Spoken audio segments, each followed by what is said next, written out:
الحمد لله نحمده ونستعينه ونستغفره ونؤمن به ونتوكل عليه ونعوذ بالله من شرور أنفسنا ومن سيئات أعمالنا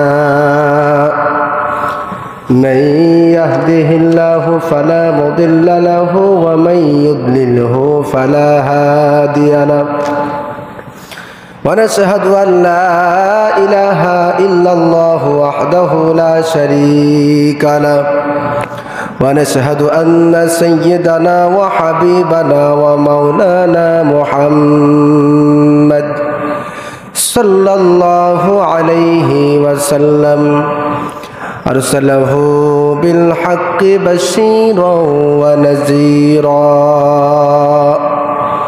وداعيا إلى الله بإذنه وسراجا منيرا أما بعد فأعوذ بالله من الشيطان الرجيم بسم الله الرحمن الرحيم ألا إن أولياء الله لا خوف عليهم ولا هم يحزنون إن الله وملائكته يصلون على النبي يا أيها الذين آمنوا صلوا عليه وسلموا تسليما اللهم صل على مولانا محمد وعلى علي سيدنا مولانا محمد اللهم سيدنا مولانا محمد وعلى علي سيدنا حبيبنا هو الحبيب الذي ترجى شفاعته لكل هول من الأهوال مقتحم اللهم صل على مولانا محمد وعلى علي سيدنا رسولنا বারে বারে ভাবি একা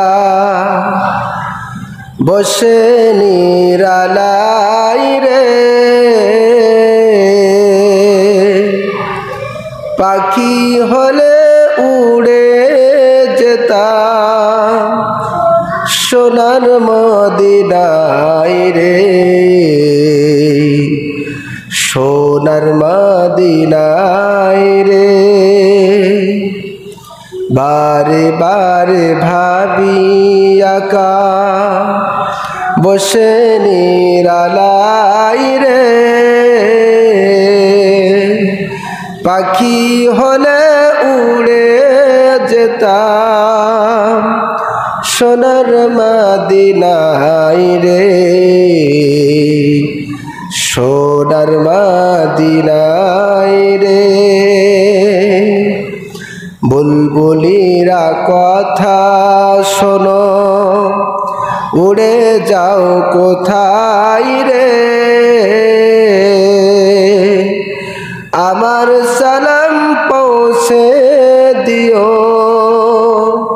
নবীজির রওজায় রে নবীজির রওজায় রে বারে বারে ভাবি আকা বসে নিরালাই রে পাখি হলে উড়ে যেতাম সোনার মদিনায় রে সোনার মদিনায় রে রহম করো ওগো আল্লাহ ওহে দয়াময় রে চাই যে নবীর শাফাত নবী মুস্তাফা রে নবী মুস্তাফা রে বারে বারে ভাবি আকা বসে নিরালাই রে পাখি হলে উড়ে যেতাম সোনার মদিনায় রে সোনার মদিনায় রে সারা দেশের যত উম্মত এ দয়াটি চাই রে দোয়া করো খোদার হাবিব যেন নাজাত পাই রে যেন নাজাত পাই রে বারে বারে ভাবি আকা বসে নিরালাই রে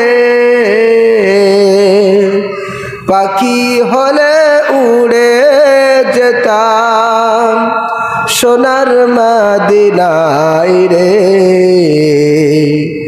সোনার মদিনায় রে বুলবুলিরা কথা শোনো উড়ে যাও কোথায় রে আমার সালাম পৌঁছে দিও নবীজি রওজায় রে নবীজি রওজায় রে আল্লাহুম্মা সাল্লি আলা মাওলানা মুহাম্মদ ওয়া আলা আলি সাইয়্যিদিনা মাওলানা মুহাম্মদ আল্লাহুম্মা সাইয়্যিদিনা মাওলানা মুহাম্মদ ওয়া আলা আলি সাইয়্যিদিনা হাবিবিনা দিও দেখা মরণ কালে হে প্রিয় নবী অন্তরামা হবে শীতল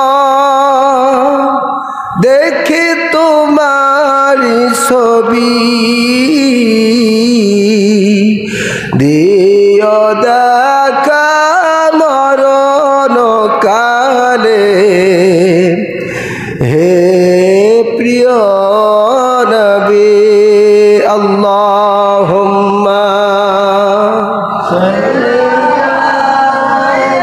সাইয়্যিদিনা মাওলানা মুহাম্মদ ওয়া আলা আলি সাইয়্যিদিনা হাবিবিনা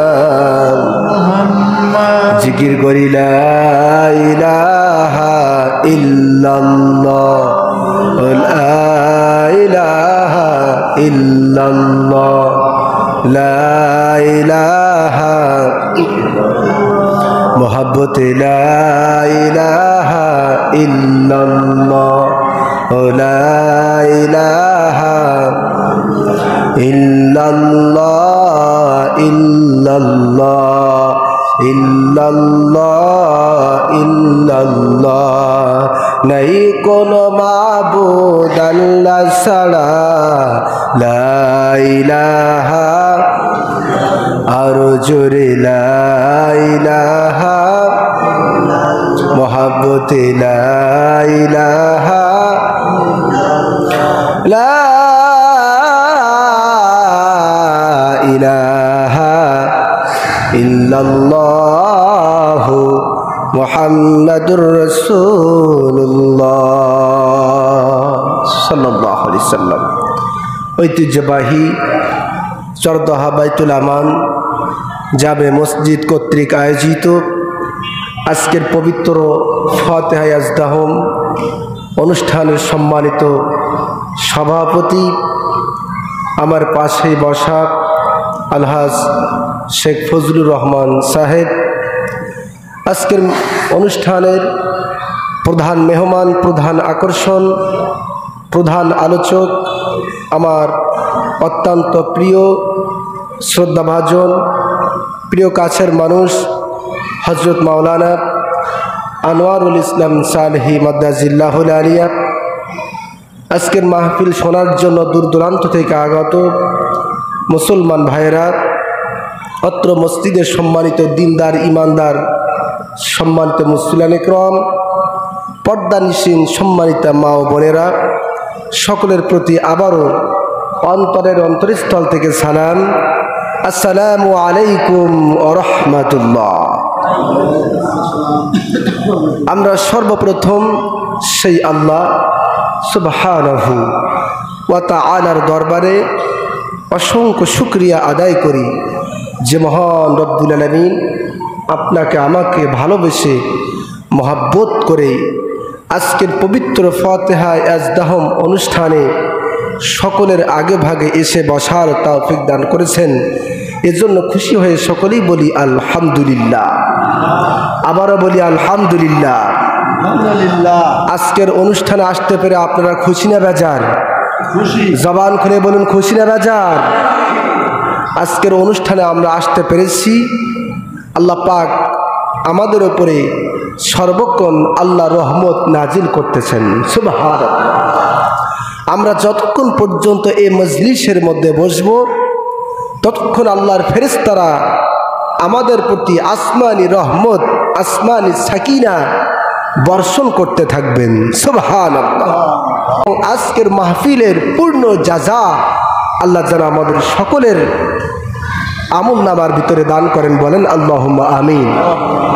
হাজিরিন, পবিত্র ফাতিহা ইয়াজদাহুম বড়পুর আব্দুল কাদের জিলানী রহমাতুল্লাহ আলাইহির ওফাত দিবসে আমরা আসতে পেরে খুশি না বেজার?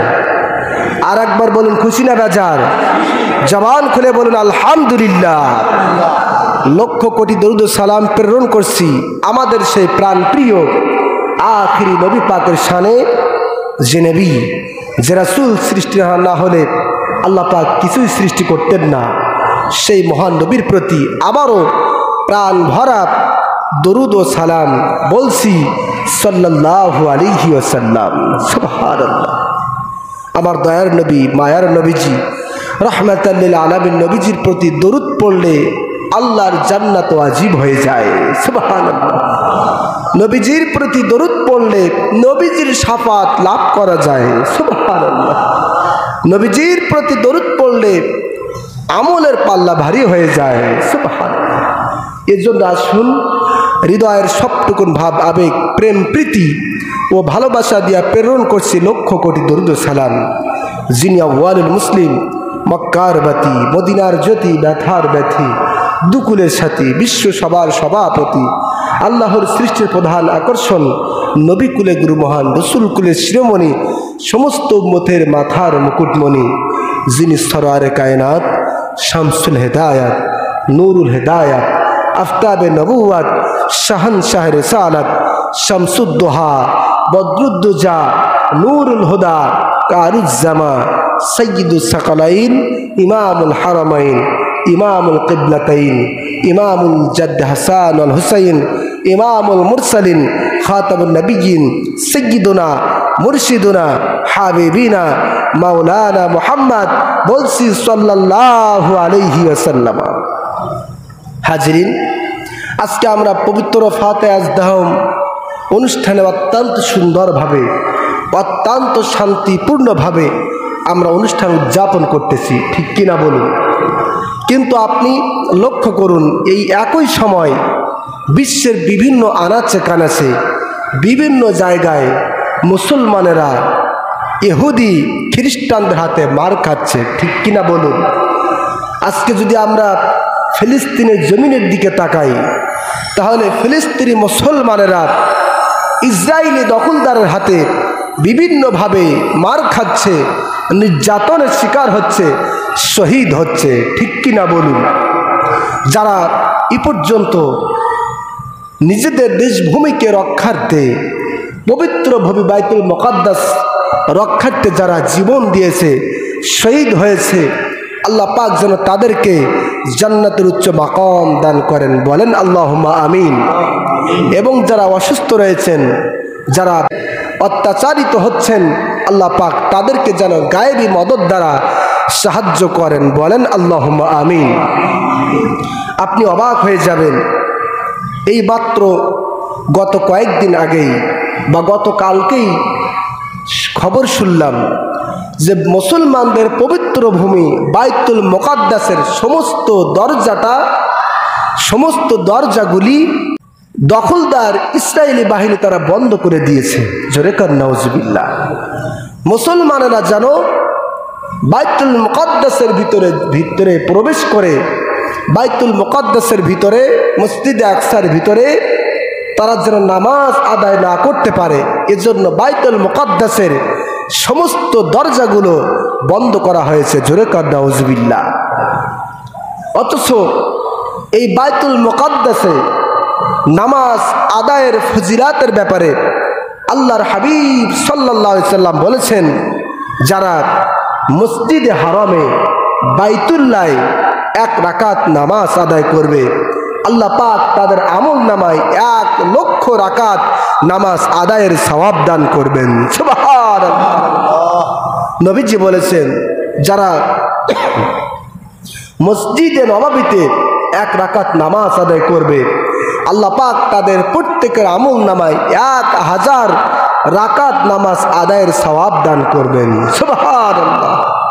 শুধু তাই নয়, নবীজি বলেছেন, যারা বাইতুল মুকাদ্দাসে মসজিদে আকসায় 1 রাকাত নামাজ আদায় করবে, আল্লাহ পাক তাদের আমল নামায় প্রতিটি রাকাতের বিনিময়ে 500 রাকাত নামাজ আদায়ের সওয়াব দান করবেন। সুবহানাল্লাহ। তাহলে মসজিদে আকসা বা বাইতুল মুকাদ্দাসে 1 রাকাত নামাজ আদায় করলে কত শত রাকাতের সওয়াব হবে? 500 রাকাতের নামাজের সওয়াব হবে। সুবহানাল্লাহ বলুন। শুধু তাই নয়, এই বাইতুল মুকাদ্দাস যখন হযরত সুলাইমান আলাইহিস সালাম তিনি যখন নির্মাণ করেছিলেন, তখন তিনি আল্লাহ তাআলার কাছে দোয়া করেছিলেন, বলেছিলেন, প্রভু মালিক আল্লাহ, এই বাইতুল মুকাদ্দাসে যারা নামাজ আদায় করবে তাদের জীবনের গুনাহ আপনি এমনভাবে মাফ করবেন যে তারা যেন মায়ের পেট থেকে সদ্য জন্মগ্রহণ করেছে। সুবহানাল্লাহ। অর্থাৎ নবী সুলাইমান আলাইহিস সালামের দোয়া, যারা বাইতুল মুকাদ্দাসে মসজিদে আকসায় নামাজ আদায় করবে, আল্লাহ পাক তাদের জীবনের গুনাহ মাফ করবেন। সুবহানাল্লাহ। সেই মুসলমানদের পূর্ণভূমি বাইতুল মুকাদ্দাসকে দখলদার ইহুদি বাহিনী, ইহুদিবাদী ইসরায়েল বাহিনী সমস্ত দরজাগুলো বন্ধ করেছে। জোরে কান নাউজুবিল্লাহ। অথচ ইতিহাস সাক্ষী, কোরআন সুন্নাহ সাক্ষী, মুসলমানেরা গোটা বিশ্বের 200 কোটি মুসলমানের সর্বপ্রথম কিবলা ছিল বাইতুল মুকাদ্দাস, ঠিক কিনা বলুন? এই বাইতুল মুকাদ্দাসের দিকে ফিরে আমার নবী এবং সকল সাহাবায়ে কেরাম 16 থেকে 17 মাস নামাজ আদায় করেছিলেন। সুবহানাল্লাহ। সেই পূর্ণভূমি বাইতুল মুকাদ্দাসকে আজকে কতভাবে কলঙ্কিত করা হচ্ছে। সম্মানিত হাজির, শুধু তাই নয়, এই বাইতুল মুকাদ্দাসের জমিনকে আল্লাহ পাক পবিত্র কোরআন কারীমের মধ্যে পুণ্যভূমি, পবিত্র ভূমি হিসেবে উল্লেখ করেছেন। সুবহানাল্লাহ।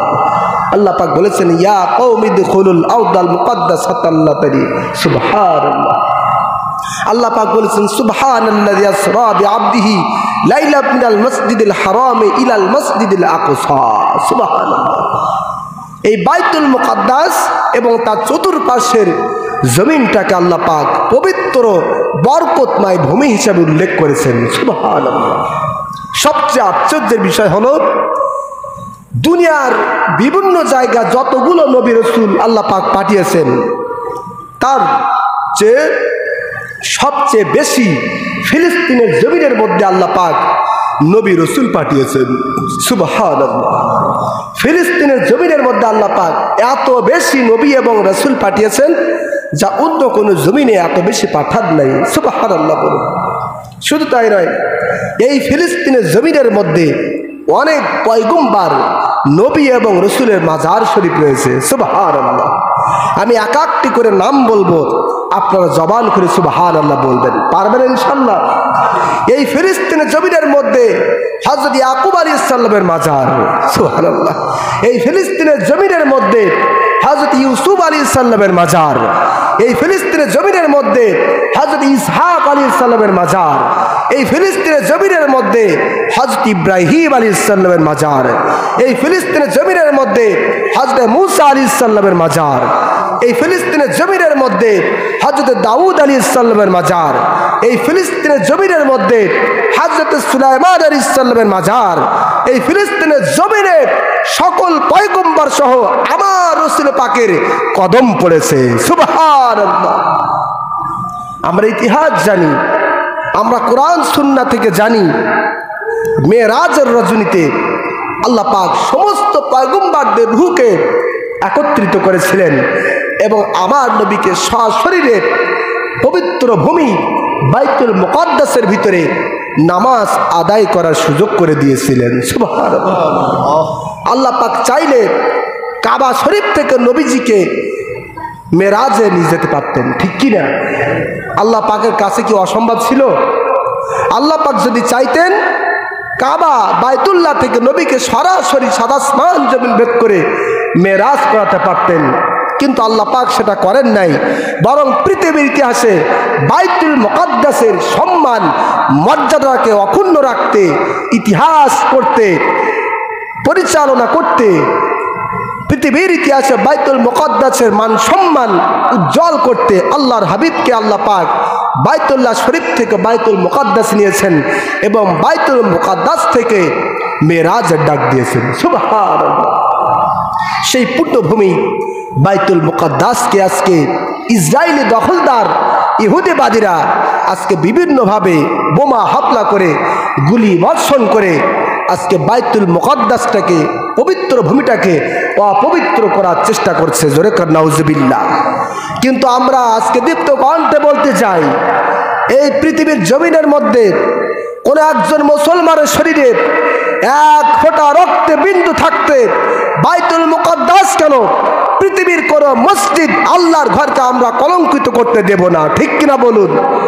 আমরা আমাদের জীবনে সব কিছু দিয়ে, আমাদের অর্থ সম্পদ, এমনকি নিজেদের জীবনটা দিয়ে হলেও বাইতুল মুকাদ্দাসকে আমরা রক্ষা করতে চাই কি চাই না?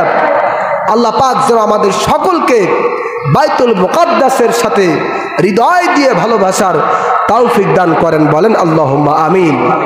সম্মানিত হাজিরিন, আজকে যারা ফিলিস্তিনি মুসলমান, তাদের দিকে দেখলে আসলে আমাদের অন্তরটা নরম হয়ে যায়। ছোট ছোট সন্তানদেরকে, বাচ্চাদেরকে, মা শিশুদেরকে কিভাবে নির্যাতন করা হচ্ছে, বোমা দিয়ে গুলি করে ঝাঁঝরা করা হচ্ছে, ঠিক কিনা বলুন? আজকে তাদের, আমাদের শুধু মুখে মুখে তাদের প্রতি ভালোবাসা দেখানো হবে না, বরং কাজে পরিণত করতে হবে, ঠিক কিনা বলুন? আজকের গোটা পৃথিবীর সকল মুসলিম দেশগুলো তাদের জন্য সাহায্য করছে, সহযোগিতা করছে। আমরাও তাদেরকে সাহায্য সহযোগিতা করতে চাই কি চাই না? জোরে বলেন, চাই কি চাই না? সারা বিশ্ব থেকে আল্লাহ পাক মুসলমানদের সহযোগিতায় তাদেরকে যেন সাহায্য করার তৌফিক দান করেন, বলেন আল্লাহুম্মা আমিন। সম্মানিত হাজিরিন, আমরা আজকে যে অনুষ্ঠানকে উপলক্ষ করে আমরা এখানে বসেছি, আমরা সকলেই জানি এই অনুষ্ঠানের নাম হচ্ছে পবিত্র ফাতিহা আজদাহম, ঠিক কিনা? এর উদ্দেশ্য হলো 662 খ্রিস্টাব্দে 11 রবিউল সানিতে মাহবুবে সুবহানি গাউসে সামদানি সুফি সাধক হযরত আবু মোহাম্মদ মহিউদ্দিন বড় পীর আব্দুল কাদের জিলানী রহমাতুল্লাহ আলাইহির ওফাত হয়েছিল, ইন্তেকাল হয়েছিল। বলেন আল্লাহু আকবার। বড় পীর আব্দুল কাদের জিলানী রহমাতুল্লাহ আলাইহির ইন্তেকাল ওফাত দিবসটাকে কেন্দ্র করে গোটা মুসলিম মিল্লাত এই দিনটাকে ফাতিহা আজদাহম হিসাবে উদযাপন করে থাকেন। বলেন আল্লাহুম্মা আমিন। আমরাও করতে পেরেছি, এজন্য আমরা খুশি না বেজার? জোরে বলুন, খুশি না বেজার? আমরা বড় পীর আব্দুল কাদের জিলানী রহমাতুল্লাহ আলাইহির জীবনের সম্পর্কে খুব সুন্দরভাবে আমাদের প্রধান মেহমানের কাছ থেকে আমরা শুনব। আমি শুধু মাত্র আমাদের বড় পীর আব্দুল কাদের জিলানী রহমাতুল্লাহ আলাইহি তিনি কেমন মাপের ওলি ছিলেন সেই কথাটি বলেই আমি আমার আলোচনা শেষ করব ইনশাআল্লাহ। সম্মানিত হাজিরিন, বড় পীর আব্দুল কাদের জিলানী রহমাতুল্লাহ আলাইহি তিনি এমনি এমনি বড় পীর হন নাই, ঠিক কিনা বলুন? এমনি এমনি সব কিছু অর্জন করা সম্ভব হয় না, বরং কিছু অর্জন করতে হলে মেহনত করা লাগে, কষ্ট করা লাগে, আমল করা লাগে, ঠিক কিনা বলুন? বড় পীর আব্দুল কাদের জিলানী রহমাতুল্লাহ আলাইহি তিনি তার ব্যক্তি জীবনে এত সুন্দর আমল আখলাক করেছেন, আল্লাহ পাকের রাজি খুশি করেছেন, যে কারণে পৃথিবীতে যত পীর ওলি আল্লাহ রয়েছেন সকলের উপরে বড় পীর আব্দুল কাদের জিলানী রহমাতুল্লাহ আলাইহির স্থান। সুবহানাল্লাহ। কিভাবে? বড় পীর আব্দুল কাদের জিলানী মাহবুবে সুবহানি গাউসে সামদানি হযরত আবু মোহাম্মদ মহিউদ্দিন আব্দুল কাদের জিলানী রহমাতুল্লাহ আলাইহির জীবনের মধ্যে পাওয়া যায়। বড় পীর আব্দুল কাদের জিলানী রহমাতুল্লাহ আলাইহি তিনি এমন বড় মাপের ওলি ছিলেন, তিনি একটানা 40 বছর পর্যন্ত এশার উজু দিয়ে ফজরের নামাজ আদায় করেছেন। সুবহানাল্লাহ। কোন উজু দিয়ে? এশার উজু দিয়ে ফজরের নামাজ আদায় করেছেন। সুবহানাল্লাহ। কত বছর? জোরে বলেন। 40 বছর। একদিন নয়, 2 দিন নয়, 3 দিন নয়, 4 দিন নয়, 1 সপ্তাহ নয়, 2 সপ্তাহ নয়, 3 সপ্তাহ নয়, 4 সপ্তাহ নয়, 1 বছর নয়, 2 বছর নয়, 3 বছর নয়, 4 বছর নয়, বরং বড় পীর আব্দুল কাদের জিলানী রহমাতুল্লাহ আলাইহি একাধারে একাধিক ক্রমে 40 বছর যাবত এশার উজু দিয়া ফজরের নামাজ আদায় করেছেন। সুবহানাল্লাহ। কেমন মাপের ওলি ছিলেন? রাতের মধ্যে ঘুম পড়লে উজু নষ্ট হয়, ঠিক কিনা? কাজে রাতের মধ্যে ঘুম পড়লে উজু যাতে নষ্ট না হয় এজন্য তিনি একটা রাতের জন্য ঘুমাতেন না, বরং সারা রাত ধরে জেগে জেগে আল্লাহ পাকের ইবাদত করতেন। সুবহানাল্লাহ। বাবাজিরা আমার, এমনি এমনি বড় পীর হওয়া যায় না, ঠিক কিনা বলুন? ভাইরা আমার, প্রিয় বাবাজিরা আমার, আগেই বলেছি শয়তান হচ্ছে আমাদের প্রকাশ্য শত্রু, ঠিক কিনা বলুন? আল্লাহ পাক বলেছেন ইন্নাহু লাকুম আদুউম মুবিন, শয়তান হচ্ছে তোমাদের প্রকাশ্য শত্রু। শয়তানের কাজ হলো যখন কোনো বান্দা বান্দি আল্লাহ তাআলার বেশি বেশি ইবাদত করে, ওই ইবাদত থেকে কিভাবে বান্দা বান্দিকে পৃথক করা যায়, এটা হচ্ছে শয়তানের মূল কাজ, ঠিক কিনা বলুন? তার কারণ ইবাদত করলে আল্লাহ খুশি, ঠিক কিনা বলুন? ইবাদত করলে জান্নাতে যাওয়া যায়, জাহান্নাম মাফ হয়ে যায়। সুবহানাল্লাহ। শয়তান কি এটা চাবে?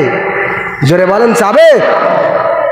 শয়তান চিন্তা করল বড় পীর আব্দুল কাদের জিলানী মাহবুবে সুবহানি গাউসে সামদানি তিনি এমন ভাবে আল্লাহ পাকের ইবাদত বন্দেগি করতেছেন, এভাবে যদি ইবাদত বন্দেগি করতে থাকেন তাহলে একদিন তিনি খাঁটি আল্লাহর ওলিতে পরিণত হয়ে যাবে। সুবহানাল্লাহ। শয়তান চিন্তা করল কিভাবে বড় পীর আব্দুল কাদের জিলানী রহমাতুল্লাহ আলাইহিকে ধোঁকা দেওয়া যায়। শয়তান এবার আব্দুল কাদের জিলানীর মনের মধ্যে কুমন্ত্রণা দিতে থাকলো। নাউজুবিল্লাহ বলুন। তার কারণ শয়তানকে আল্লাহ পাক অনেক ক্ষমতাও দিয়েছেন, ঠিক কিনা? নবীজি বলেছেন আশ-শাইতানু জাসিমুন আলা কলবি ইবনে আদম। শয়তান কিন্তু দূরে অবস্থান করে না, বরং শয়তান মানুষের কলবের উপরে আসন গেড়ে বসে থাকে, ঠিক কিনা? শয়তান তো দূরে নয়, বরং শয়তান হচ্ছে আমাদের এই কলবের ওপরে আসন গেড়ে ওত পেতে বসে থাকে, মানুষদেরকে ধোঁকা দিয়ে বোকা বানাবার জন্য, ঠিক কিনা বলুন? বড় পীর আব্দুল কাদের জিলানী মাহবুবে সুবহানী গাউসে সামদানি তিনি যখন রাত্রে জেগে জেগে তাহাজ্জুদ নামাজ বিভিন্ন ভাবে আল্লাহ পাকের ইবাদত বন্দেগী করতেছেন, শয়তান চিন্তা করলো বড় পীরকে কিভাবে ধোঁকা দেওয়া যায়, বড় পীর আব্দুল কাদের জিলানী রহমাতুল্লাহ আলাইহিকে কিভাবে ধোঁকা দিয়ে বোকা বানানো যায়। এবার বড় পীর আব্দুল কাদের জিলানী রহমাতুল্লাহ আলাইহির অন্তরের মধ্যে একটি সন্দেহ ঢুকিয়ে দিল, একটু ভ্রম ঢুকিয়ে দিল। বড় পীর আব্দুল কাদের জিলানী রহমাতুল্লাহ আলাইহি হঠাৎ করে মনের মধ্যে চিন্তা করলেন, এখন তো অনেক রাত হয়ে গেছে, একটু সময় ঘুমাই, একটু ঘুমানোর পরে আবার উঠে তাহাজ্জুদ নামাজ আদায় করব। আল্লাহু আকবার। রাত্রে জেগে জেগে ইবাদত করতে হলে ঘুম আসে না? নাই? ঘুম আসাটা স্বাভাবিক কিনা? বড় পীর আব্দুল কাদের জিলানী রহমাতুল্লাহ আলাইহি তিনি চিন্তা করলেন, তাহলে একটু সময় ঘুমাই, একটু পরে আবার উঠে তাহাজ্জুদ নামাজ আদায় করব। আবার ঘুমানোর সময় সঙ্গে সঙ্গে বড় পীর আব্দুল কাদের জিলানী রহমাতুল্লাহ আলাইহির মাথার মধ্যে একটা চিন্তা আসলো যে ভালো কাজে বাধা দেওয়া এটা তো কোনো ভালো লক্ষণ হতে পারে না। আমি তো নামাজ আদায় করতেছি, হঠাৎ করে আমার মন চাচ্ছে ঘুমাবো, তার মানে আমার ভিতরে শয়তান ধোঁকা দিচ্ছে, ঠিক কিনা বলুন? আর আমরা যদি ইবাদত করি, রাতের মধ্যে যদি নামাজ আদায় করি, যদি কোরআন তেলাওয়াত করি, ওই সময় যদি ঘুম আসে, আগে ঘুম তারপর ইবাদত, ঠিক কিনা বলুন? তার কারণ আমরা তো একেবারে দুর্বল ইমানের মানুষ, ঘুম আসলে আর ইবাদত বন্দেগী খোঁজ খবর থাকে না, ঠিক কিনা?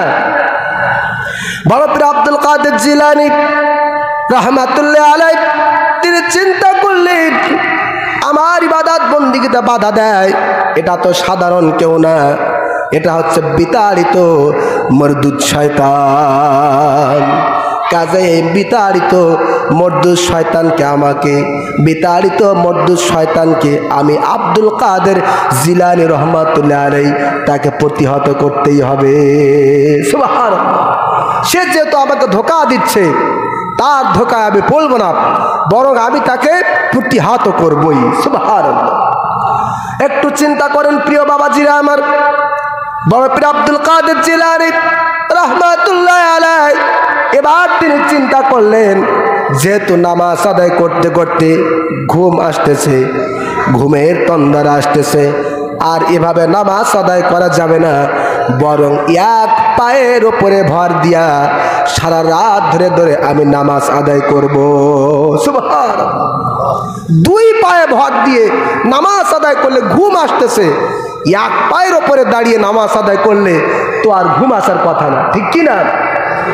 এক পায়ের ওপরে নামাজ আদায় করলে, এক পায়ের ওপরে ভর দিয়ে নামাজ আদায় করলে স্বাভাবিকভাবে কষ্টটা বেশি হবে, ঠিক না? তো যদি এক পায়ের ওপরে ভর দিয়ে নামাজ আদায় করি, আর আমার ঘুম আসবে না, আমি সারা রাত্র ইবাদত বন্দেগী করতে পারবো। সুবহানাল্লাহ।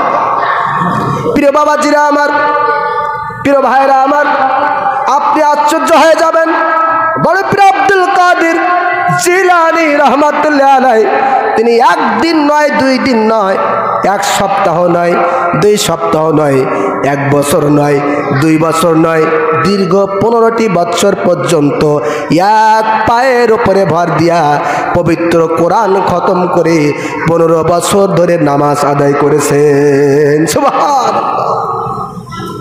এমনি এমনি বড় পীর হওয়া যায় না, ঠিক কিনা বলুন? হযরত বড় পীর আব্দুল কাদের জিলানী রহমাতুল্লাহ আলাইহি তিনি যেমন একাধারে এশার উজু দিয়া ফজরের নামাজ আদায় করেছেন 40 বছর যাবত, সুবহানাল্লাহ। আবার এক এক করে 15 বছর ধরে এক পায়ের ওপরে ভর দিয়া আল্লাহর কোরআনের তেলাওয়াত করে নামাজ আদায় করেছেন, সুবহানাল্লাহ। প্রিয় বাবাজিরা আমার, প্রিয় ভাইরা আমার, বড় পীর আব্দুল কাদের জিলানী রহমাতুল্লাহ আলাইহি তিনি এভাবে করে ইবাদত বন্দি করে আল্লাহ পাকে রাজি খুশি করেছেন, সুবহানাল্লাহ। হুজুর সামনে আসেন, আমি পড়া। প্রিয় বাবাজিরা আমার, এমনি এমনি বড় পীর হওয়া যায় না, এমনি এমনি ইমামে আজম হওয়া যায় না, ঠিক কিনা বলুন? ইমামে আজম যিনি হচ্ছেন সকল ইমামদের আজম, বড় ইমাম যাকে বলা হয়, তিনি হচ্ছেন আমাদের ইমাম ইমাম আবু হানিফা রহমাতুল্লাহ, সুবহানাল্লাহ। ইমাম আবু হানিফা রহমাতুল্লাহ আলাইহির জীবনের মধ্যে পাওয়া যায় ইমামে আজম আবু হানিফা রহমাতুল্লাহ আলাইহি তিনিও এক এক করে এশার উজু দিয়া ফজরের নামাজ আদায় করেছেন 30 বছর পূর্ণ, সুবহানাল্লাহ। হযরত ইমাম আবু হানিফা রহমাতুল্লাহ আলাইহি তিনি 30 বছর ধরে এশার উজু দিয়া ফজরের নামাজ আদায় করেছেন, সুবহানাল্লাহ। আমাদের অনেক ভাইরা বলে যে তিনি তো ইমাম আজম আবু হানিফা রহমাতুল্লাহ তিনি এশার উজু দিয়া 30 বছর ফজরের নামাজ আদায় করেছেন, তাহলে তিনি কি স্ত্রীর হক আদায় করি নাই? জোরে কর নাউজুবিল্লাহ। একটু চিন্তা করুন, ওলি আউলিয়াদের শানে, ইমামদের শানে তাদের কথা বলতে কোনো ধরনের দ্বিধাবোধ হয় না, ঠিক কিনা বলুন? তারা তো আপনার আমার মতো হন নাই। তারা যদি আপনার আমার মতো হতেন তাহলে ইমাম আজম হতে পারতেন না, ঠিক কিনা? তারা যদি আপনার আমার মতো হতেন তাহলে তারা বড় পীর হতে পারতেন না, ঠিক কিনা? কাজে আমাদের ইবাদত বন্দেগী আর তাদের ইবাদতের ভিতরে অনেক পার্থক্য আছে না নাই? প্রিয় বাবাজিরা আমার, তাজকিরাতুল আউলিয়ার মধ্যে এসেছে ইমাম আজম আবু হানিফা রহমাতুল্লাহ আলাইহি তিনি 30 বছর পর্যন্ত এশার উজু দিয়া ফজরের নামাজ আদায় করেছেন, সুবহানাল্লাহ। এমনকি নামাজ আদায় করতে করতে ইমামে আজমের এই হাঁটুর উপরি ভাগটা এমনভাবে শক্ত হয়ে গিয়েছিল যে উটের হাঁটুর ওপরের ভাগ যেমন শক্ত হয়ে যায়, সুবহানাল্লাহ। আপনারা উট দেখেছেন না? উট, ওই উট দেখবেন, উট সব সময় বসতে বসতে উটের হাঁটুর ওপরে উপরি ভাগটা শক্ত হয়ে যায়। কিতাব সাক্ষী, ইমাম আবু হানিফা রহমাতুল্লাহ আলাইহি জীবনী সাক্ষী, লেখা হয়েছে যে উটের এই হাঁটুর উপরি ভাগ যেভাবে শক্ত হয়ে যায়, ঠিক অনুরূপভাবে ইমামে আজম আবু হানিফা রহমাতুল্লাহ আলাইহি রাতের বেলায় এমনভাবে নামাজ আদায় করতেন, নামাজ আদায় করতে করতে ইমামে আজমের হাঁটুর উপরি ভাগটা উটের হাঁটুর মতো শক্ত হয়েছিল, সুবহানাল্লাহ। প্রিয় বাবাজিরা আমার, প্রিয় বন্ধুগণ আমার, এমনি এমনি বড় পীর হওয়া যায় না, এমনি এমনি ইমাম আজম হওয়া যায় না, বরং তারা আমার রাসূলুল্লাহ যেভাবে ইবাদত বন্দি করতেন, রাসূলুল্লাহকে দেখে দেখে রাসূলুল্লাহর অনুসরণ করে করে তারা ইবাদত বন্দি করেছেন। এজন্য তারা জগৎ বিখ্যাত ওলি হয়েছেন, জগৎ বিখ্যাত ইমাম আজম হয়েছেন, ঠিক কিনা? আমার রাসূলুল্লাহর জীবনের দিকে যদি আমরা তাকাই, হযরতে আম্মা জান আয়েশা সিদ্দিকা রাদিয়াল্লাহু তাআলা আনহা তিনি হাদিস বর্ণনা করেন, কানা ইয়াকুমু মিনাল লাইল হাত্তা তানফাতিরা কদামাহু ফাকুলতু লাহু লিমা তাসনাউ হাযা ইয়া রাসূলুল্লাহ, সুবহানাল্লাহ। হযরতে আম্মা জান আয়েশা সিদ্দিকা রাদিয়াল্লাহু তাআলা আনহা তিনি বলেন, দুনিয়ার মানুষ আল্লাহর হাবিব রাতের গভীরে এমন ভাবে ইবাদত বন্দি করতেন, দাঁড়িয়ে দাঁড়িয়ে নামাজ আদায় করতেন, যে কারণে আল্লাহর হাবিবের কদম মোবারক, পা মোবারক পর্যন্ত ফুলেছিল, সুবহানাল্লাহ। একটু চিন্তা করেন দিন, আপনি আমি কয়দিন নামাজ আদায় করেছি, আপনার আমার জীবনের মধ্যে পা কতবার ফুলেছে, অথচ আমার দয়ার নবী, মায়ার নবী, রহমাতুল্লিল আলামিন নবীজি এমন ভাবে রাত্রে জেগে জেগে ইবাদত করতেন। আম্মা জান আয়েশা বলছেন, কানা ইয়াকুমু মিনাল লাইল হাত্তা তানফাতিরা কদামাহু, নবী পাকের কদম মোবারক ফুলেছিল। সুবহানাল্লাহ। হযরত আম্মা জান আয়েশা সিদ্দিকা রাদিয়াল্লাহু তাআলা আনহা তিনি বলেন, হাজা ইয়া রাসূলুল্লাহ সাল্লাল্লাহু আলাইহি ওয়াসাল্লাম ওয়াকাদ গফারাল্লাহু লাকা মা তাকদ্দামা মিন যামবিকা ওয়া মা তাআখার। ইয়া রাসূলুল্লাহ, ইয়া হাবিবাল্লাহ, নবীজি আল্লাহ পাক আপনার জীবনের আগে এবং পরের সব গুনাহ মাফ করেছেন। আপনি মাসুম, আপনি নিষ্পাপ, আপনার কোনো গুনাহ নাই।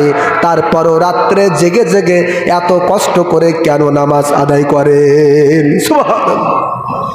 নবীজি আপনার তো জীবনে গুনাহ নাই, আপনি তো মাসুম, আপনি তো নিষ্পাপ, আপনি কেন এত রাত্রে জেগে জেগে এত বেশি কষ্ট করে করে নামাজ আদায় করেন? সুবহানাল্লাহ। প্রিয় বাবাজিরা আমার, আল্লাহর হাবিব বলেছিলেন, আয়েশা ক্বালা আফালা আকুনা আবদান শাকুরা, রে আয়েশা আমি নবীজির আগে এবং পরের কোনো গুনাহ নাই, আমি মাসুম, আমি নিষ্পাপ, কিন্তু রে আয়েশা আফালা আকুনা আবদান শাকুরা, আমি নবী কি আল্লাহ পাকের শুকরিয়া আদায় করব না? সুবহানাল্লাহ। আমি নবী তো হচ্ছে সর্বশ্রেষ্ঠ রাসূল, সর্বশ্রেষ্ঠ পয়গম্বর, কাজেই এত মান মর্যাদা ইজ্জত কদর আল্লাহ পাক দান করেছেন, তার কি শুকরিয়া আদায় আমি করব না? সুবহানাল্লাহ। একটু চিন্তা করুন যে আল্লাহ পাক আমাদেরকে চক্ষু দিয়েছেন, হাত দিয়েছেন, পা দিয়েছেন, সুস্থ শরীর দিয়েছেন, তার বিনিময়ে আমরা আল্লাহ পাকের শুকরিয়া আদায় করতে জানি না। ঠিক কিনা বলুন? কিভাবে শুকরিয়া আদায় করতে হয় নবীজি শিক্ষা দিয়েছেন। সুবহানাল্লাহ। কিভাবে রাতের গভীরে জেগে জেগে ইবাদত বন্দি করতে হয় আমার দয়ার নবী, মায়ার নবীজি, রহমাতাল লিল আলামিন নবীজি শিক্ষা দিয়েছেন। সুবহানাল্লাহ। এই জন্য ইমামে আজম আবু হানিফা রহমাতুল্লাহ আলাইহি তিনি 30 বছর কাল একাধিক ক্রমে এশার উজু দিয়া ফজরের নামাজ আদায় করেছেন। সুবহানাল্লাহ। বড় পীর আব্দুল কাদের জিলানী রহমাতুল্লাহ আলাইহি তিনিও একাধিক ক্রমে 40 বছর পর্যন্ত এশার উজু দিয়া ফজরের নামাজ আদায় করেছেন। সুবহানাল্লাহ। তাদের সাথে কথা বলতে হলে লাগাম ঠিক করতে হবে, ঠিক কিনা? আজকে দুশ্চরিত্রের কিছু মানুষ ইমামে আজম আবু হানিফা রহমাতুল্লাহ আলাইহির এই ঘটনা শুনলেই তারা বলে, তিনি যে এশার উজু দিয়া ফজরের নামাজ 30 বছর পর্যন্ত আদায় করেছেন, কাজেই রাতের বেলায় তার যে স্ত্রীর হক ছিল সে কি স্ত্রীর হক আদায় করি নাই? জোরে কর নাউজুবিল্লাহ। এমন কথা কেউ কেউ বলতে পারে? জোরে বলেন, বলতে পারে? হক কিভাবে কোন সময় আদায় করেছেন সেটা তো তোমার আর আমার দেখার দরকার নাই, ঠিক কিনা? কিভাবে আল্লাহ পাকের ইবাদত করতে হয় সেটাই আমাদের দেখার বিষয়, ঠিক কিনা বলেন? সম্মানিত হাজিরিন, প্রিয় বাবাজিরা আমার, যারা এই জমিনের মধ্যে আল্লাহ পাকের ইবাদত করেছেন, রাত্রে জেগে জেগে তাহাজ্জুদ পড়েছেন, তারাই আল্লাহ পাকের ওলি হয়েছেন। সুবহানাল্লাহ। আর তাদের সামনে আল্লাহ রাব্বুল আলামিন বলেন, আলা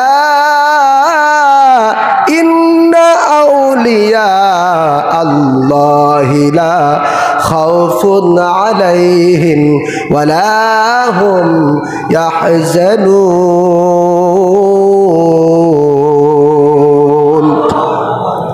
আল্লাযীনা আমানু ওয়া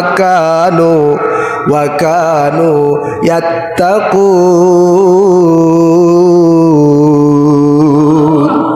আল্লাহ পাক বলেন, আলা ইন্না আউলিয়া আল্লাহ, সাবধান সাবধান সাবধান, জেনে রাখো যারা আউলিয়া, যারা ওলি, যারা আউলিয়া, লা খাউফুন আলাইহিম, তাদের কোনো ভয় নাই, তারা দুঃখিতও হবে না। সুবহানাল্লাহ।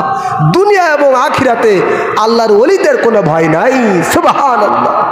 দুনিয়ার মানুষ যতই ওলি আউলিয়াদের বিরোধিতা করুক, ওলি আউলিয়াদের কোনো যায় আসে না, ঠিক কিনা বলুন? কোনো যায় আসে? প্রিয় বাবাজিরা আমার, বরং যারাই ওলি আউলিয়াদের বিরুদ্ধে করবে আবার আল্লাহ রাব্বুল আলামিন তাদের সাথে যুদ্ধের ঘোষণা দিয়েছেন। সুবহানাল্লাহ। বুখারীর বর্ণনা, নিজের কথা বলছি না, যেই বুখারী শরীফ আসমানের নিচে জমিনের উপরে আল্লাহর কোরআনের পরে সবচেয়ে মর্যাদার কিতাব, ঠিক কি না? সেই বুখারী শরীফের মধ্যে আল্লাহর হাবিব সাল্লাল্লাহু আলাইহি সাল্লাম বলেছেন, এটা হাদিসে কুদসি, আল্লাহ পাক স্বয়ং নিজেই বলতেছেন, মান আদালি ওয়ালিয়ান ফাকাদ আযানতুহু বিল হারব। সুবহানাল্লাহ। আল্লাহ পাক বলছেন, যারা আমার ওলিদের সাথে আউলিয়াদের সাথে শত্রুতা পোষণ করে, ওলি আউলিয়াদেরকে গালিগালাজ করে, আমি আল্লাহ পাক তাদের সাথে যুদ্ধের ঘোষণা করি। জোরে কর নাউজুবিল্লাহ। একটু জবান খুলে বলুন, আল্লাহ তাআলার সাথে যুদ্ধ করার সক্ষমতা কারো আছে? জোরে বলেন, আছে? দুনিয়াতে কারো ছিল? এই পৃথিবীতে তো অনেক অনেক শক্তিশালী রাষ্ট্রনায়ক, অনেক শক্তিশালী কাফের বেদিন এসেছে, কেউ আমার আল্লাহ তাআলার সাথে পাল্লা দিতে পারি নাই, ঠিক কিনা বলুন? কাজে তুমি হচ্ছে বর্তমান সময়ের চুটে মৌলবি, তুমি হচ্ছে বর্তমান সময়ের সাধারণ আধার ব্যাপারী হয়ে জাহাজের খবর নেওয়া তোমার কাজ নয়, ঠিক কিনা বলুন? সম্মানিত হাজিরিন, আল্লাহ পাক নিজে বলেছেন, মান আদালি ওয়ালিয়ান ফাকাদ আযানতুহু বিল হারব।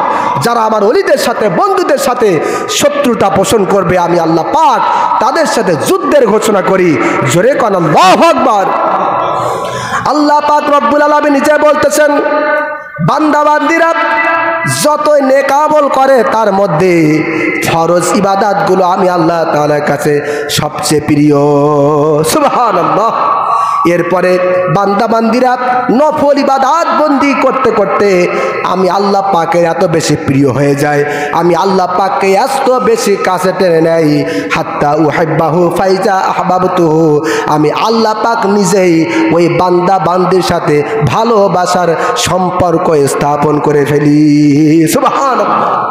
আপনাকে আমাকে ভালোবাসা লাগতেছে না, বরং আমরা ইবাদত করলে আল্লাহ পাক নিজেই বলতেছেন, হাত্তা উহিব্বাহু ফাইজা আহবাবতুহু। আমি আল্লাহ পাক নিজে ওই বান্দা বান্দির সাথে ভালোবাসার সম্পর্ক তৈরি করি। সুবহানাল্লাহ।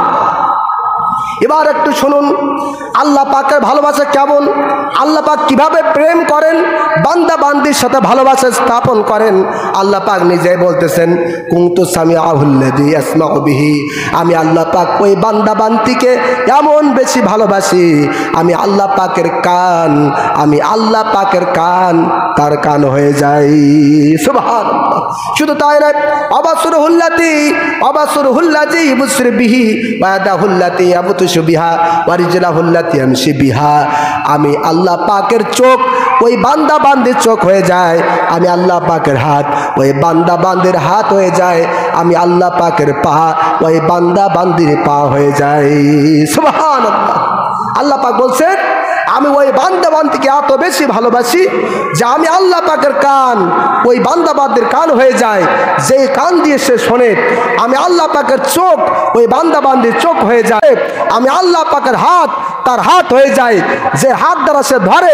আমি আল্লাহ পাকের পা তার পা হয়ে যায়, যে পা দ্বারা সে চলে। সুবহানাল্লাহ। এই হাদিসের অর্থ কি, ব্যাখ্যা কি, তাফসির কি? এর তাফসির হলো, যারা প্রকৃত আল্লাহর ওলি, যারা আল্লাহ পাকের খাস মাহবুব বান্দা, তারা কখনো নিজের মতো চলে না, বরং আল্লাহ পাক যেভাবে চলতে বলেন আল্লাহ পাকের ইশারায় চলে। সুবহানাল্লাহ। নিজের মন গড়া মতো চলে না। আল্লাহর ওলিরা, আল্লাহ পাকের খাস প্রিয় বান্দা বান্দিরা আল্লাহ পাক যেভাবে চলতে বলেছেন, যেভাবে হুকুম দিয়েছেন সেইভাবে চলে। এজন্য আল্লাহ পাক বলেছেন, আমি আল্লাহর কান তার কান হয়ে যায়, আমি আল্লাহর চোখ তার চোখ হয়ে যায়, আমি আল্লাহর কুদরতি হাত তার হাত হয়ে যায়, আমি আল্লাহর কুদরতি পা তার পা হয়ে যায়। চিল্লায় বলেন সুবহানাল্লাহ। সম্মানিত হাজিরিন, ওলি আউলিয়াদের পাওয়ার কেমন, শক্তি কেমন? আল্লাহ পাক বলছেন, ওয়া ইনসালানি আতাইতুহু ওয়া লা ইনস্তাআযানি লা উইযান্নাহু। ওই ওলি, ওই প্রিয় বন্ধু, ওই প্রিয় বান্দা আমি আল্লাহ তাআলার কাছে যখন কিছু চাই, কিছু প্রার্থনা করে, সঙ্গে সঙ্গে আমি আল্লাহ পাক সেটা দান করে দেই। সুবহানাল্লাহ। ওলিরা দোয়া করতে দেরি, কবুল হতে দেরি হয় না, ঠিক কিনা বলুন? প্রিয় বাবাজিরা আমার, হযরত বড় পীর আব্দুল কাদের জিলানী, মাহবুবে সুবহানী, গাউসে সামদানি আব্দুল কাদের জিলানী রহমাতুল্লাহ আলাইহি তিনি যেমন ভাবে আল্লাহ তাআলার কাছে চাইতেন, সঙ্গে সঙ্গে আল্লাহ পাক সেই চাওয়াটা পূরণ করে দিতেন। সুবহানাল্লাহ। হযরত বড় পীর আব্দুল কাদের জিলানী রহমাতুল্লাহ আলাইহি তিনি ঘুমের মধ্যে রয়েছেন। কোন অবস্থায় রয়েছেন? কথা বলুন, আরে কথা বলুন না। ঘুমের মধ্যে রয়েছেন, স্বপ্নের মধ্যে দেখতেছেন আর কেউ নয়, নবীজি কমলেওয়ালা নবী রওজা শরীফ থেকে আব্দুল কাদের জিলানী রহমাতুল্লাহ আলাইহির ঘরের মধ্যে হাজির হয়ে গেছে। ঘুমের মধ্যে স্বপ্নের মধ্যে দেখতেছেন, সঙ্গে সঙ্গে ঘুমের মধ্যে আব্দুল কাদের জিলানী রহমাতুল্লাহ আলাইহি দাঁড়িয়ে গেলেন, সালাম দিলেন, ইয়া রাসূলুল্লাহ ইয়া হাবিবাল্লাহ বললেন নবীজি আপনি আবার ঘরে উপস্থিত হয়েছেন, আমি আব্দুল কাদের জিলানীর ভাগ্যটা খুলে গেল। সুবহানাল্লাহ। হযরত রাসূল কারীম সাল্লাল্লাহু আলাইহি সাল্লাম বলছেন, আব্দুল কাদের ইলমে শরিয়াত, ইলমে মারিফাতের জ্ঞান মোটামুটি তুমি তো অর্জন করেছো, কিন্তু মানুষের মাঝে তুমি কিসের জন্য দাওয়াত দাও না? সুবহানাল্লাহ। আলেমের কাজ হলো নিজে শেখা, অপরকে শিক্ষা দেওয়া। জোরে বলেন, নিজে শেখা, অপরকে। আব্দুল কাদের জিলানী রহমাতুল্লাহ আলাইহি তিনি নিজে শিখেছেন কিন্তু মানুষকে দাওয়াত দিচ্ছেন না। স্বপ্নের মধ্যে রাসূল পাক সাল্লাল্লাহু আলাইহি ওয়াসাল্লাম এসে বলছেন, আব্দুল কাদের তুমি তো ইলমে শরিয়াত, ইলমে মারিফাতের জ্ঞান অনেক অর্জন করেছো, শুধু নিজে শিখলে হবে, মানুষকে শিক্ষা দাও না কেন? সুবহানাল্লাহ।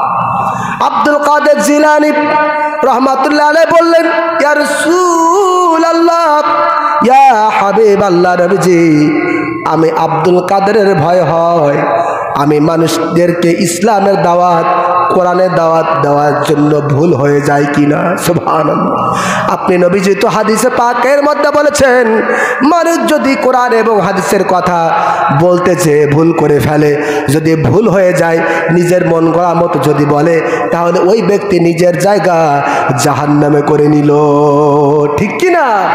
কাজে আমি আলোচনা করতে যে, কোরআন সুন্নাহর কথা বলতে যে, মানুষদেরকে দাওয়াত দিতে যে নবীজি যদি ভুল হয়ে যায়, এই ভয়ে আমি মানুষদেরকে দাওয়াত দেই না। আল্লাহু আকবার।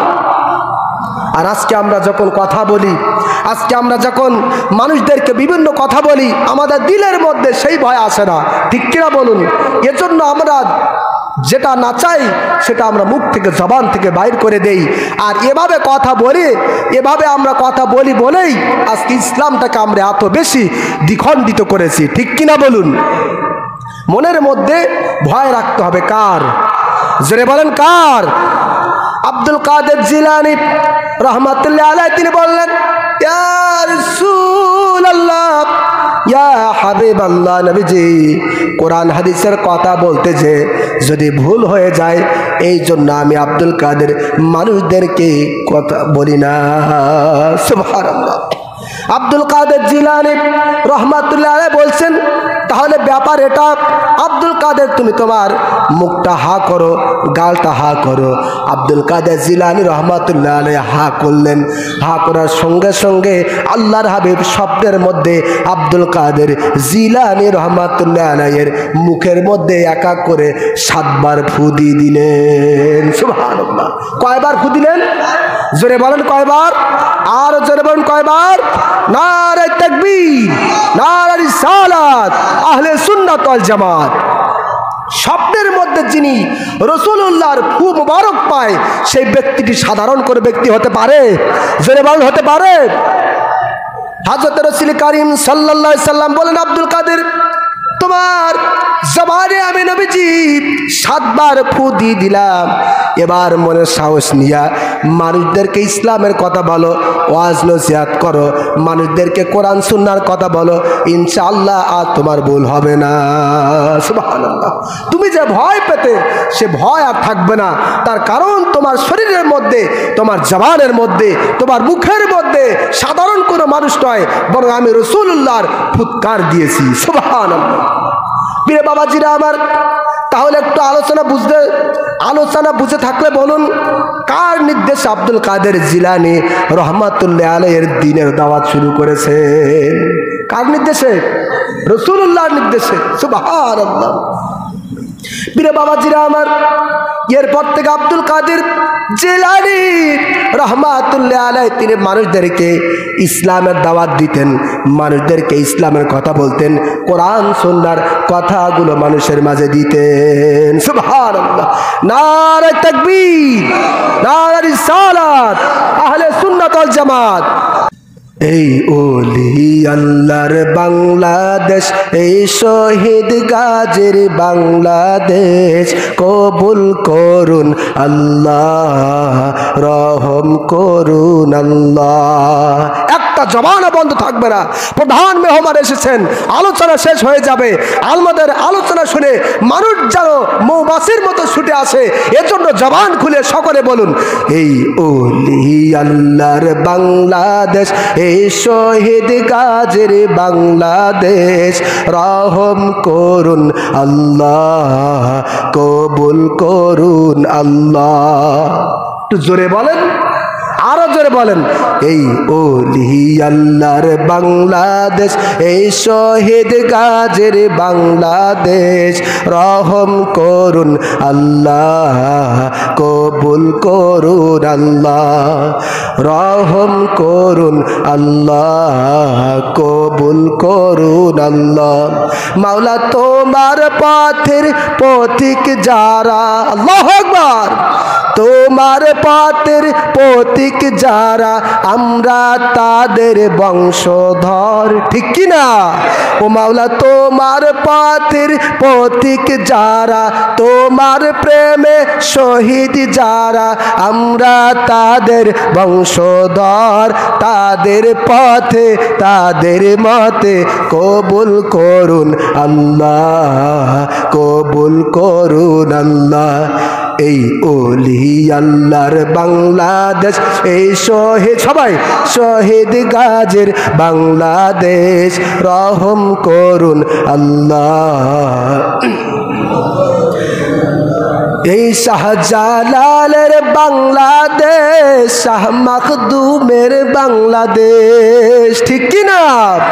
এই শাহ মাখদুমের বাংলাদেশ, শরিয়াতুল্লাহর বাংলাদেশ, এই শাহজালালের বাংলাদেশ, শাহ মাখদুমের বাংলাদেশ, এই তিতুমীরের বাংলাদেশ, খান জাহানের বাংলাদেশ, তাদের পথে তাদের মতে কবুল করুন আল্লাহ, কবুল করুন আল্লাহ।